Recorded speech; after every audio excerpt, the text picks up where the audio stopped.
Ne vous inquiétez pas. Dieu connaît vos besoins avant que vous ne les demandiez. C'est le maître qui dit, Pierre, on va prendre du poisson maintenant. Pierre dit, mais maître, on a pêché toute la nuit. J'ai essayé à 50 ans, j'ai cherché mari, je n'ai pas trouvé, je ne veux plus affaire de mari. C'est ça les discours qu'on tient. Je suis né d'une famille pauvre, personne n'a le bac dans ma famille. Bon, moi j'ai une petite voiture, c'est déjà la réussite. Voilà les discours comme ça. J'ai pêché dans tous les temps difficiles, je n'ai rien eu. Jésus dit, jette le filet à droite. Il te donne une instruction précise. Il te donne une révélation précise. Comme il a fait avec Jacob pour multiplier son troupeau. Comme il a fait avec Isaac pour multiplier la semence en temps de sécheresse. Comme il a fait avec Joseph en lui donnant une révélation qui a transformé le plus grand empire en seul empire qui n'a pas tombé dans la famine. Pierre jette le filet. Il y avait tellement de poissons qu'ils ne pouvaient pas en prendre. Beaucoup de gens viennent à Christ en étant obsédés par comment ils vont avoir ce qu'ils veulent. Vous risquez de rien avoir. Vous dites, si Dieu me donne, je vais faire ça pour l'œuvre de Dieu. Quelle foutaise. Dieu dit, sème, tu récolteras. Tu ne récoltes pas en Dieu avant de semer. Tu sèmes par la foi. Quand tu viens à Christ, il travaille d'abord en toi. Et il travaille ensuite par toi, avant de travailler pour toi. Il y a des choses qu'il fait pour toi dès le début, mais les grosses bénédictions, il les fait pour toi après avoir travaillé en toi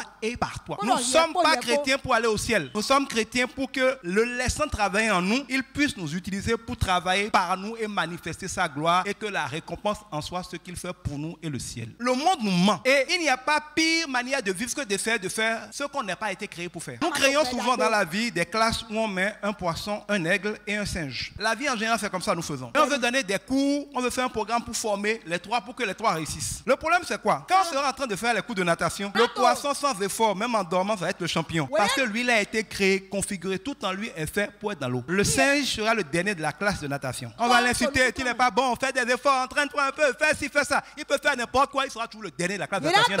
L'aigle va être bon dans certaines matières, il peut venir piquer, aller prendre un poisson dans l'eau, repartir, il peut traîner un peu, mais il ne peut pas vivre dans l'eau, il ne peut jamais battre le poisson dans le cours de natation. Et le monde dira que l'aigle est moyen et que le singe est mauvais et que le poisson est excellent. Mais si on est dans un cours de saut, dans les arbres, sur les obstacles, le singe devient le meilleur de la classe. Si l'aigle rentre dans la forêt, ses ailes vont s'y prendre, il va mourir là. L'aigle ne peut pas dire je veux aller réussir le coup de saut dans la forêt pour montrer comment je suis quelqu'un, il est fou, il va là-bas, il va mourir. Le poisson peut sauter de l'eau, mais s'il ne retombe pas rapidement dans l'eau, il reste dans la forêt, il va mourir, on va le briser. Mais si on rentre dans le cours de vol, le champion c'est l'aigle, personne ne peut venir là. Qu'est-ce que ça veut dire? Quand tu découvres à quoi tu as été créé, à quoi tu as été prédestiné, tu découvres que tes qualités, tes forces étaient déjà conçues pour ça. Et que tes faiblesses et tes défauts n'étaient que pour ça. Il y a des faiblesses voulues, permises dans ta vie parce qu'elles sont nécessaires pour ce que Dieu veut te faire faire. Paul a été volontairement affaibli parce qu'il avait des révélations telles que s'il n'était pas affaibli, il serait trop orgueilleux pour que Dieu l'utilise. Il y a beaucoup de problèmes que tu as, ce n'est pas ta faute. Dieu les a voulu. C'est une manière de te garder assez humble et près de lui, assez concentré pour qu'il t'utilise. Il y a des faiblesses qui sont nécessaires à certaines gloires.